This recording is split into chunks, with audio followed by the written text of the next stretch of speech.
On the show today, we have our special guest, Kurtis Hewson.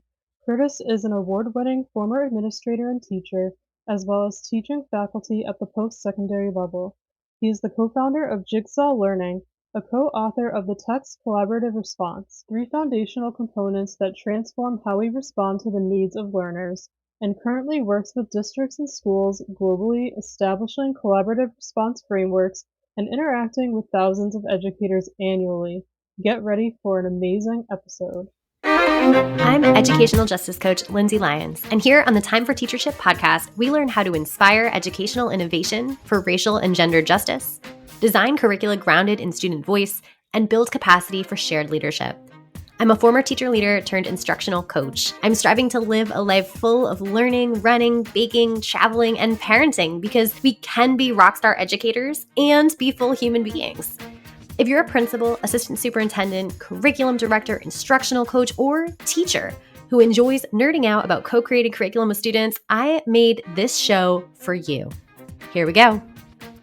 Kurtis Hewson, welcome to the Time for Teachership podcast. Oh, thank you so much, Lindsay. It's an absolute pleasure to be able to join you for this conversation. I've been looking forward to it. Me too. Okay, I am so excited. And what's on my mind as we go in is your book, Collaborative Response. So I have it here with me, particularly the chapter on collaborative team meetings, or CTM as you call them. And so just wanting to preview for people that this is an exciting thing we're going to get into in this episode, and that it is, from what I've seen, markedly different from anyone else doing stuff in this space. And so it's really exciting. What is on your mind as you kind of enter the conversation? Anything people should kind of keep in mind as they engage with I in the book, we talk about 4 layers of team. And Lindsay, I've been at this for almost 20 years now, from when we first started some early iterations of this within my own school, and then how this has evolved past. We've actually discovered that every school, regardless of size, configuration, location, they need to think about 4 layers of collaboration, with the collaborative team meeting being one of them. And so I really do want to dig into that. But if we could even take a moment here in the conversation to discuss what are those 4 layers, because when we talk about a collaborative response, we talk about having our collaborative structures and processes, these 4 layers, data and evidence that feeds into those conversations in time, and then developing continuums of support that really clearly articulate how will we respond. These 3 pieces are important, but in the visual, the framework visual, the collaborative structures and processes is twice as large of a piece visually than the others, and that's intentional because it's really important. And within that, I would say the collaborative team meeting is the engine that drives it all. Well said. And now that I'm bringing up that visual in my brain in my memory, you're right, it is bigger, and that makes so much sense that it's intentional, because that was the part that particularly jumped out to me as people aren't doing this, and it's super important.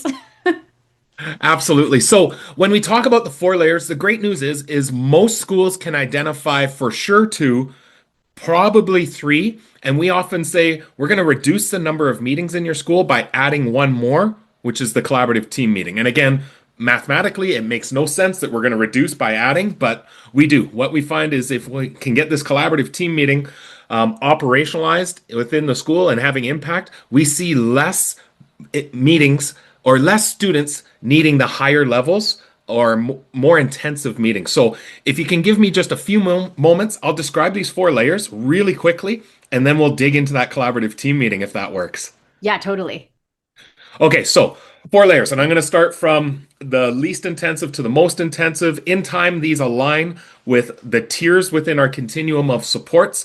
But the first layer we call collaborative planning. It's when teachers are coming together to work on things that will impact all students. So all students across a grade level, across a division, across a subject area, maybe across the entire school. They're usually at this layer looking at data, determining what is our response, what do we need to do. And in these conversations, we're not typically looking at individual kids, we're looking at trends. So any school that's engaged in professional learning communities or PLCs will go, okay, this layer, we got it. This makes sense. And the reason we didn't call it PLCs, even though we were doing a variation of that, but then we had some other structures that still fit in this layer, is we've seen schools that are not necessarily following the PLC model with fidelity, but they have other ways that they're collaboratively planning that are as effective for them as well. So again, think of these layers as like categories. So that first layer, again, any school that has PLCs goes check, we got it. The second layer is the collaborative team meeting, and we'll skip it for a second. Third is what we call the school support team. So this is intended to be the team that's meeting on a regular basis, usually bi-weekly or weekly. It involves administrators, learning support coordinators, maybe instructional coaches, those that have more specialized roles. And essentially, this conversation is about who are the students that need support beyond the classroom or in addition to the classroom. When a teacher puts in a referral for support, this is the team that handles this and determines, all right, what do we need to do for the student? Or sometimes it's what do we need to do to help the teacher? We often say teachers are not necessarily involved in this conversation because the conversation might be about the teacher. And I mean that with all due respect. It might be how do we support? How do we coach? Who could we connect this person to help them in this particular situation? But sometimes it might be about escalating the student for some higher levels of support. And our fourth layer is what we call a case consult. But really, it's the broadest category of all because it's anytime we meet with one kid on the agenda. This falls into that layer. So I worked with a large high school once here, Lindsay, where they named all their different meetings that they were having. They put it up against these layers and went, oh my goodness, virtually all the things we're doing, and it was a school of about 1,200 students. All the things we're doing are falling in that case consult, that one student at a time. And they went, oh, this makes perfect sense why we're drowning right now. The term they used was it feels like we're playing whack-a-mole, just putting out fires everywhere, but we're trying to do it one kid at a time. And what we're trying to do is if we can build these layers with fidelity, with the collaborative team meeting almost being the bridge between the collaborative planning, i.e. PLCs, and the school support, we're going to see less and less students reach this school support and case consult layer, and the ones that do absolutely need to. But the collaborative team meeting becomes essential. This is why any school that's engaged in multi-tiered systems of support work, MTSS work, they see this and go, oh, there's our missing piece. That we have all these other pieces in place, but that collaborative team meeting is the linchpin that's missing. That makes so much sense. So much sense. I've seen that in so many schools as well. And so, okay, this totally is a great framing for the conversation. I want to zoom out a little bit first before we get into CTM and think about like what is your kind of why? What's your big dream? I like to ground this in Dr. Bettina Love's talk about freedom dreaming. She says their dreams grounded in the critique of injustice.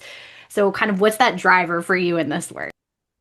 For me, the driver is what you see if anyone's watching the video right on this shirt is the idea that every child deserves a team. And what I mean by that is I think our children deserve the best of what we have to offer collectively. And what I mean by that is no one should be feeling isolated on an island in a silo, and that no child's success should ever be the responsibility, or sorry, lack of success maybe, is ever the responsibility of one person. My dream is that we can shift this profession from one that is, I used to refer to it in my own school as isolated islands of excellence. Great people doing great things in their room, but collectively, we had centuries of teaching experience available to us. How could we leverage that in a really intentional way that's going to help each and every kid? Oh, I love that. I wrote down isolated islands of excellence. I think that's totally what happens in most places. And you know, it's actually Yeah, inspiring me. I've been thinking about families a lot and family school partnership and teaming yeah. together. Also families, right? There's so much. If we could just do like this kind of wrap around, like hug and support of kids, it's like we're going to build skills together everywhere we are, whether it's in or out of school. It's pretty cool. Lindsay, I can tell you too that I hear it over and over and over again of schools that I'll come in and work with or districts where the schools will say, we thought we were collaborative until we started this work, and then we've taken it to a whole nother level. And I usually have schools that when they say, you know, we collaborate a fair bit, we have good team structures, I go, oh my goodness, then you're going to love this because it's going to pour gasoline on a fire that's already lit. It's just going to take it to a different level that I think our kids deserve. Oh, I love too that you've covered in all the things you've said so far. You've already kind of covered some mindset shifts, and I Yeah. wonder. I usually ask that question at this point. Is there anyone you want to like double down on or say that we haven't said yet in terms of the leaders and educators who are wanting to do really meaningful collaborative work, but maybe they even thought they were, right? And then what's the shift in terms of like what's different with this approach? Is there some sort of thinking that needs to change? Yeah, there's three that I think are pretty critical. The first, and it's when we put all those three pieces together of collaborative structures and processes, data and evidence, and continuum of supports. When we put them all together, it's about shifting our mindset so that we stop tiering kids and we tier the supports. To me, that's a critical mindset, and it might sound like a simple shift in language, but it's massive. When we tier the kids, it's too easy to say, well, that's a tier three kid, not my responsibility.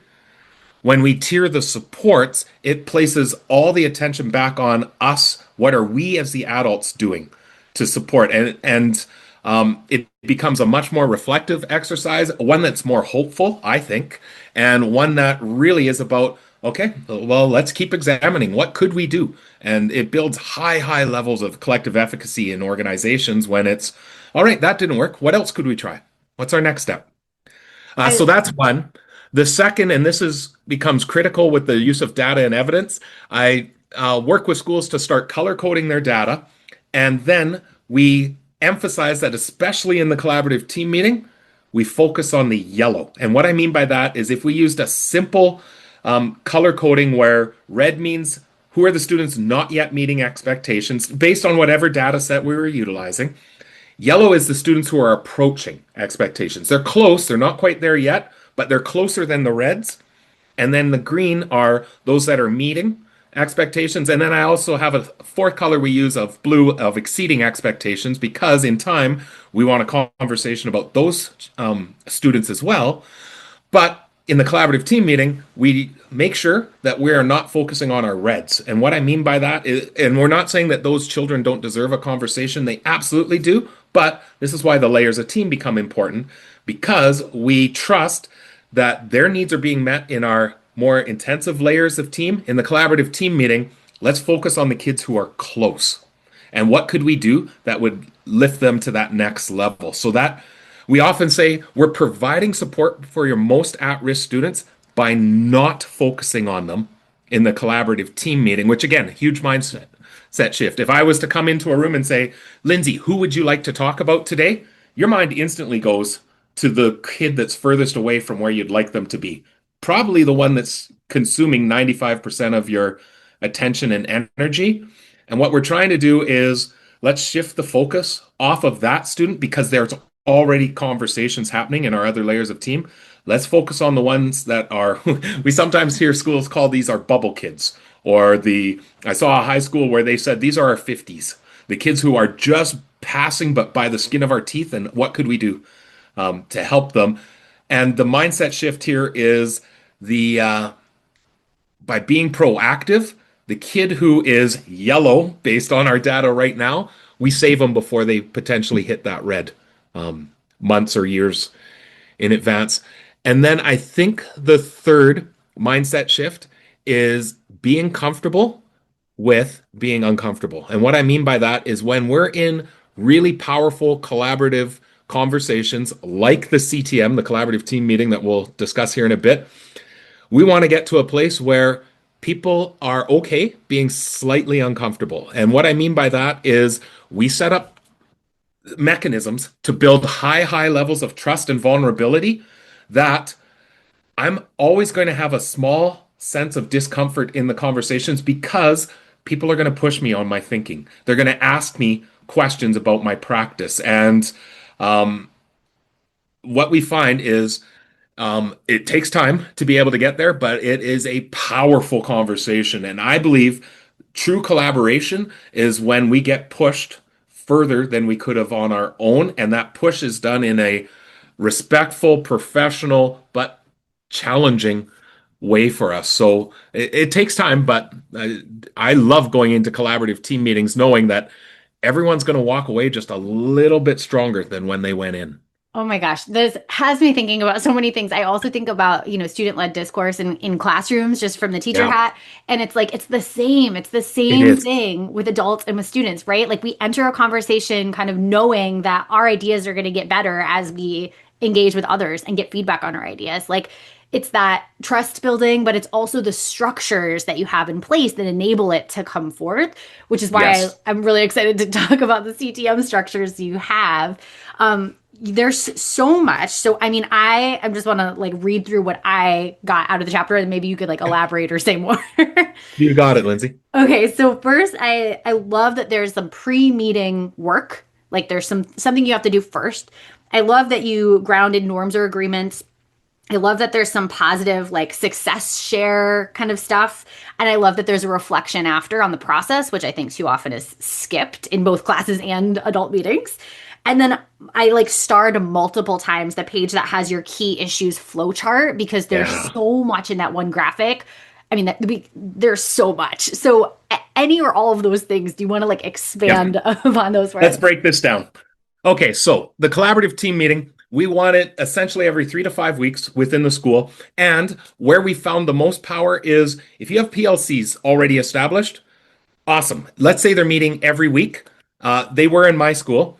What we would do is every fourth week, we'd transfer that into a collaborative team meeting. Now, I see the greatest power start to happen in schools where you collaboratively plan, again, think PLC, with those you share a common teaching experience with, either at the same grade level, same subject area, maybe it's multi-graded depending on the size of your school, but we collaborative team meet with people we don't share. So what this does in a school is creates two layers of collaboration where for instance, my department team, if I'm at a high school, I'm working consistently with my science department colleagues. But then when I get into a collaborative team meeting, there's a good chance that I'm going to have myself a mathematics teacher, a English language learner teacher, a immersion teacher potentially, someone that's teaching phys ed.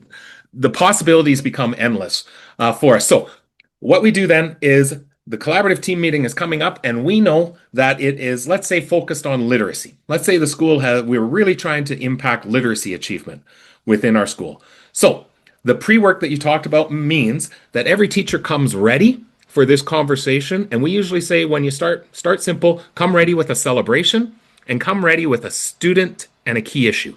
And I'll describe that key issue here in a little bit. It's the game changer for us. Now, in time, we start to say, come ready with a student to celebrate based on your data and a student to discuss that is yellow based on our data and a key issue that you noted. But we don't have that right away. Unless, again, I've worked with some schools who have really strong data analysis processes where this makes total sense to them. Okay, so we come in. And like you said, we start with norms. Here's our norms that we set out. And I often now don't read every norm. We pick one that we're going to practice. So let's say today we're going to focus on our norm of being solutions oriented.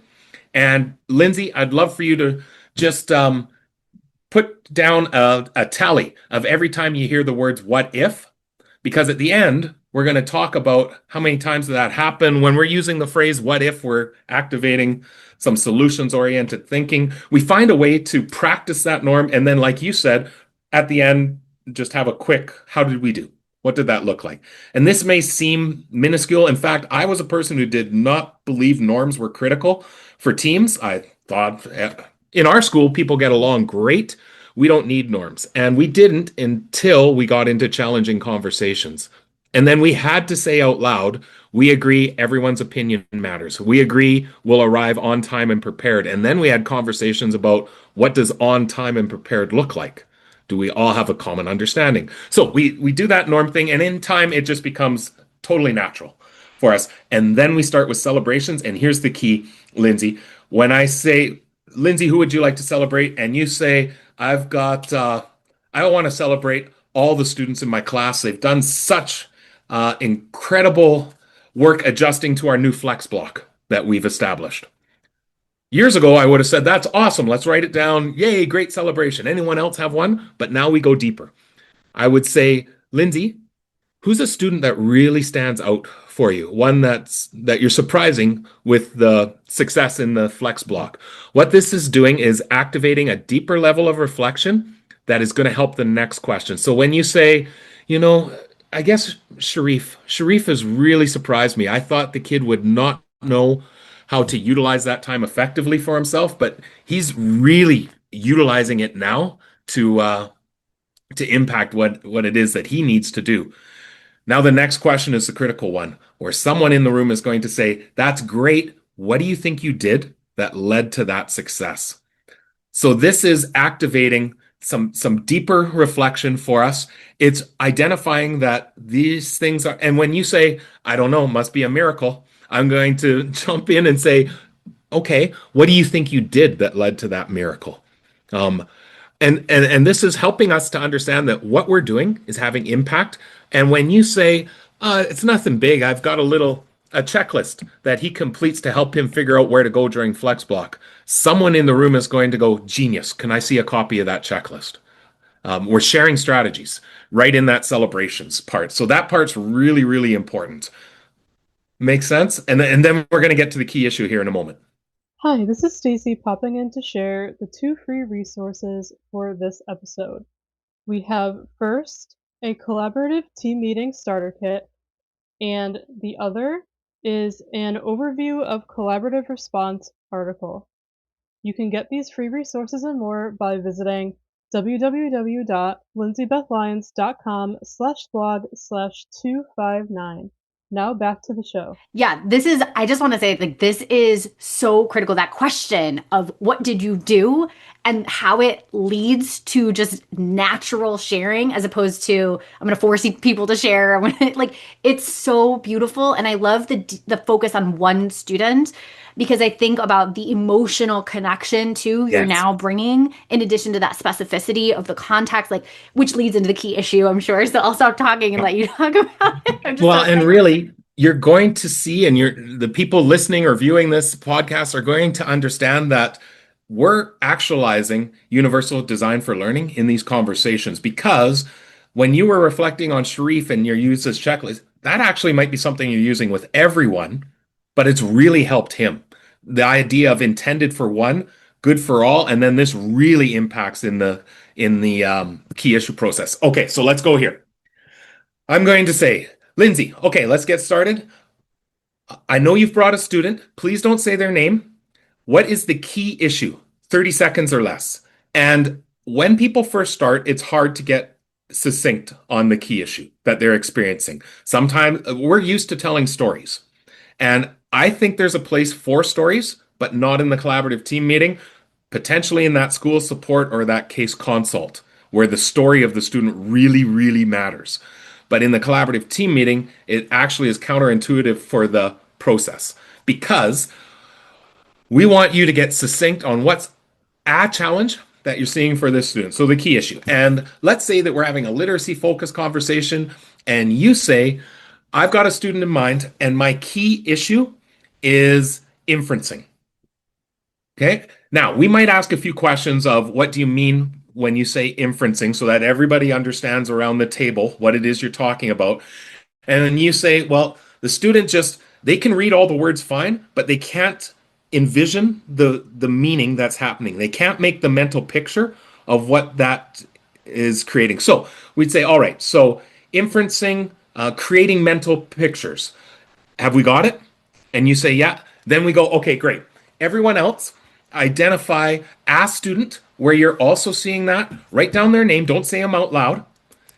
And then we're going to start having a conversation on what could we do to impact students who can read but can't make the mental pictures for it. And we just start throwing out ideas. Now, why it's so critical that we have everybody else think of a student put in mind is because we don't want this to be a conversation where everyone turns to Lindsay and says, hey, Lindsay, you could, you could, you could. As a facilitator, I'm going to go, whoa, these are we. These are just possibilities that we could do. And do you notice what happens when we don't say the name? It helps us focus on the solutions oriented instead of a second you say the name Kurtis, people in the room are going to go, "Oh, I know Kurtis. Yeah, yeah, I taught his sister. I taught his mother." It goes off on these tangents, and we're just trying to leverage the student to have a conversation about practice. Okay. So now we start sharing out ideas, and in time, we start referring to our continuum of supports for ideas and suggestions that we've co-created over time.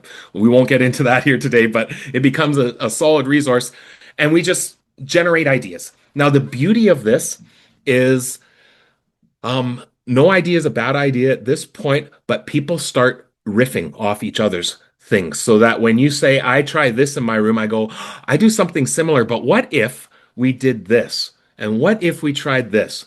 And then what we want to come back is after we've generated that possibility, and I have to tell you, I'm almost in my 30th year in education. I've been in hundreds of these collaborative team meetings, either as an observer or as a facilitator to model. I have yet to walk out of one where I didn't hear something I've never heard before, which is crazy. Crazy, but I think it just reinforces how incredible educators are. Every time there's a new website, a resource, an idea, a strategy, a modification I had never considered that come out. And then what we do is from that, we say, all right, Lindsay, who's the student? Just the name. And what's one thing that you're willing to try? And you say, I really like Angela's idea. I think I'm going to try that. And we say, okay, by what date will you put that down? And then I go to the next person and say, all right, did you have a student in mind? Just the name. And what's one thing you want to try? So what we're doing is building everybody's capacity over and over and over again. And I often say the collaborative team meeting looks like you're talking about kids, but you're not. The conversation about the student is really just a name. The conversation about practice and solutions is the main focus. And so we go through that. If there were 5 teachers in the room, we go to each of the 5 and say, did you have a student in mind and what's one thing to try? And again, when a teacher said, well, all of my kids struggle with that, we still say, just pick one that you want to focus on for this strategy. And then we go and say, all right, let's start our next key issue conversation. Who do you have? Don't say the name. What's a key issue you're experiencing? What this does is when we see schools first start, people reach for low-hanging fruit. We hear things like, well, I was planning to try this anyway, so just put me down for that. But when we start to build up that trust and vulnerability, we start to hear things like, I love Lindsay's idea, but I'm not quite sure how to do that. And that's where myself as a leader, are in there to say, oh, could I cover your class for 20 minutes tomorrow so that you can go and connect with Lindsay around this? Or do you need to see what this looks like? We refer to this as distributive coaching. And what it means is that everyone in the room is an expert, but everybody's also a learner. And you do not have to hold the title of instructional coach to teach somebody else something that you know how to do. That idea of distributive coaching is we could all learn something from other people. And this is where the real power happens outside of these meetings. We start to build up that capacity building, that idea generation, that sharing. And then all of a sudden, when I struggle with a student, I don't wait for a meeting. I run down the hall to talk to Lindsay because I know you have a toolbox that's equipped for this type of thing. I'm always fascinated that sometimes we can teach across the hallway for decades with another person and not necessarily know their instructional strategies, processes, practices. This is a way to access it. And what we see through this is everyone's capacity just keeps growing and growing and growing. Everyone leaves these collaborative team meetings with 2 or 3 things they hadn't considered before, or we often see people start to stretch their own practice, to start to challenge their own thinking. And this is where that power starts to happen, where all of a sudden, a year, 2 years, 3 years from now, I get that student that I would have been referring to the special ed or school support team or whatever language you're using in your school. But now I have the toolbox to help support. And this, again, is how we reduce the number of meetings by adding one more long term. It's the collaborative team meeting is powerful, really powerful. And I love that you are accomplishing all the things that I think instructional coaches, that team meeting facilitators want, but it's just the intentionality of the structure and the culture you build through those conversations and that Oh, structure. Lindsay, instructional coaches love this because when somebody says, I'm going to try this, they now have an instant access to say, would you like some help? Could I help you with that? Would you like me to model that for you? We saw that where with teachers who were hesitant and I would even say a little bit fearful to have another person come into their room to watch or to help, whatnot, where now it's not that they're coming in because you're lacking in some area as a teacher. They're coming in because you said you're going to try something for this kid, and can I help you for that student? It just diverts the attention ever so slightly. And for me as a leader, I would be listening for that, where it might be the how could you know knowing what I know about Marcel, and you said you're going to try this, I also think Lindsay's idea would be really impactful that for that student. Can we help you do that? And it was a way where I could start pushing people's instructional practices, but in a really supportive and non-judgmental way. That is so cool. I mean, there's so much potential here. I mean, there's actualized things that have come out of this in the work you've done, which is so cool. I'm wondering, is there a particular challenge that you've noticed when people are trying to shift to this kind of way of collaborating and being in these types of meetings? What's like the biggest challenge you've seen or one challenge you've seen, and how have you helped people overcome it? Yeah. So the biggest challenge is remaining true to the structures and processes of it. So a school where they go, well, we just collaborate really well naturally. We just let it flow. We let our meetings flow. I will say that's wonderful. I promise if you put in these structures that are going to feel a little mechanical, a little awkward when you first begin, I promise they will take you to another level. So when I say structures or processes, it's things like we have norms established and we're going to review them at the start. We have roles in this meeting where I'm the facilitator, Lindsay is the recorder, Douglas is the timekeeper, and we might even have, I've seen lots of schools that introduce the role of the interrupter, and it's that person's job to knock on the table if anyone goes off into story. And they're not doing it to be a jerk. It's just we've agreed that's how we stay focused. And so being able to say, all right, we're going to move to celebrations. Douglas, can you set a 8-minute timer for this and let us know when we're down to 1 minute? Lindsay, let's start with you. What's a celebration that you've seen 30 seconds or less? And then we're going to dig into what we did. Sometimes people are a little bit afraid of that type of structure, of having things timed, of all of the things. I often have people when they watch a video of me facilitating one, I get you're kind of like a drill sergeant within that. And yes, I am because we only have 40 minutes. We want to maximize that 40 minutes. And I hear it repeatedly of people that were hesitant to put the structures in that once they do, and then people get comfortable, they love it. And they often start translating it into other meeting places. All of a sudden, staff meetings have timers and clear agendas and note documents. We go to meet with a parent and we start off with norms of we all agree we're here for the best interest of your child and that we'll do whatever it takes for their success. Saying some of those things out loud become really powerful, and that's what I see as the biggest challenge is people feeling a bit uncomfortable with structure, but the structure is critical for the success.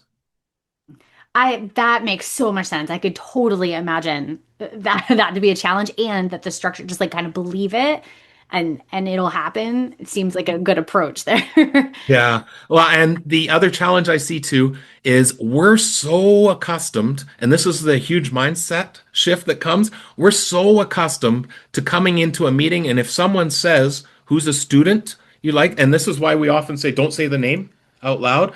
We're so used to saying, here's everything I know about this student, everything I've tried, all the things that have worked. And when people start to say, maybe we could do this, maybe we could do this, then me as a teacher go, oh, I've tried that already. No, that wouldn't work. Let me tell you more about what's happened.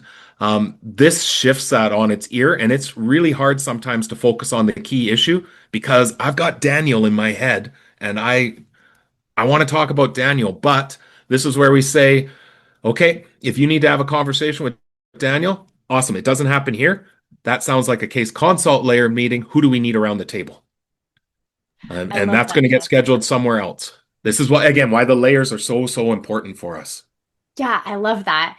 Oh my gosh. So there's so much richness in here. People should obviously grab the book and read all the details. But what is maybe one thing you would encourage listeners or audience members to do once they've just ended the episode, they're walking into school or like walking in their office preparing for the upcoming school year? Like, what's one thing that could get them on the path? We have what we call our CTM Starter Kit, and I'm going to give the link to it for you. So go check the show notes out, or go to jigsawlearning.ca/free, and you'll find it. It's one of the free resources. In it, it has a adapted story of a collaborative team meeting so that you can see it. It has links to videos of it. It has, here's your meeting template, notes document. Here's your roll cards. Here's your pre-meeting organizer. All the things that you might need. There's even a facilitator's one-pager that says, here's the process. Here's questions you could be asking. All of that. It's all built together. And if anyone's walking away from this episode going, I'm really excited about this, my piece of advice is just start. Just start. The meetings will feel awkward. Your first one will not go as well as you would imagine it will. I think we often hear schools say it turned out better than we thought it was going to, but it takes time. It takes practice, but it is well worth the investment because it transforms the way we think about the work we do and the way that we support, the way that we collaboratively respond to the needs of our students. Oh, And we also, awesome. Lindsay, we have at this point in the recording, I know that this will get released later, so hopefully the book will already be out, but we are just finishing a book all about the collaborative team meeting, just that one structure. It's coming out mid-May is what we're aiming for, so check that out. Go to jigsawlearning.ca. It'll be on the website. Love to be able to share. We've seen schools that have 4, 5, 6, 7, 8 years from engaging in this work, that their collaborative team meeting is just so rich and so layered. When you look at it, you go, this is insanely complex how this is set up, and it never looked like that to start, but it got there over time. That's incredible. You beat me to that question. That's awesome. And finally, I know you mentioned your website. Anywhere else that people can connect with you as a human, or other places to go in terms of your work? Yeah, I would say the easiest is that website, jigsawlearning.ca. I'm Canadian. I live in Alberta, Canada, so that's the .ca part of this. If you want to check out on any of the socials, search for Jigsaw Learning, or I'm in most socials as Hewson K27 to connect with me on Instagram or Facebook, LinkedIn. Yeah, would love to have a conversation and to help any of the schools that are trying to implement this work that we see have such incredible impact, not just for kids, but for the adults supporting the kids. Great point to end on. Chris, thank you so much. This has been such a rich conversation. Thank you, Lindsay. I really appreciate the opportunity. Absolutely. If you like this episode, I bet you'll be just as jazzed as I am about my coaching program for increasing student-led discussions in your school. Shane Safir and Jamila Dugan talk about a pedagogy of student voice in their book, Street Data. They say students should be talking for 75% of class time. Do students in your school talk for 75% of each class period? I would love for you to walk into any classroom in your community and see this in action. If you're smiling to yourself as you listen right now, grab 20 minutes on my calendar to brainstorm how I can help you make this big dream a reality. I'll help you build a comprehensive plan, from full-day trainings and discussion protocols like Circle and Socratic Seminar to follow-up classroom visits where I can plan, witness, and debrief discussion-based lessons with your teachers. Sign up for a nerdy, no-strings-attached brainstorm call at lindsaybethlyons.com/contact. Until next time, leaders, think big, act brave, and be your best self. This podcast is a proud member of the Teach Better Podcast Network. Better today, better tomorrow, and the podcast to get you there. Explore more podcasts at www.teachbetterpodcastnetwork.com. We'll see you on the next episode.